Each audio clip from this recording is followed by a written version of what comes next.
when we're talking about more intelligent email marketing, what do we actually mean by that? I mean, not a technical definition, but why do we need more intelligent email? How do you see that as a marketer who's in charge directly with revenue and involved with sales, marketing, customer success?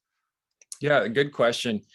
To be honest, a big part of what I wanted to get across in this course was just the idea of being intentional with email, because I think email in particular, because of the fact that it's sort of, once you have the contacts and once you have the MA platform, free to send as much as you want.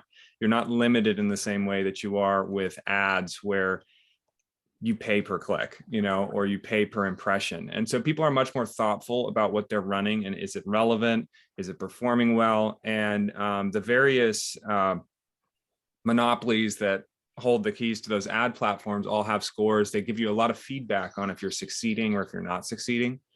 But email in particular, just because of the fact that it is fragmented, we're hearing now that Apple is going to start stopping tracking pixels.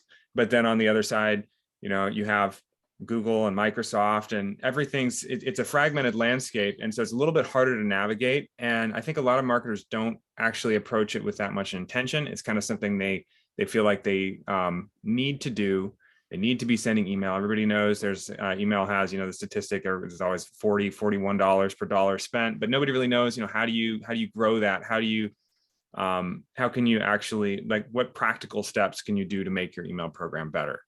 And I think a lot of those things can be done with simple automations. Some of them are AI-based solutions, but just generally the idea of being intentional and recognizing that email is a channel that's worth having that care about as well. And you shouldn't just be sending to the full list just because you can.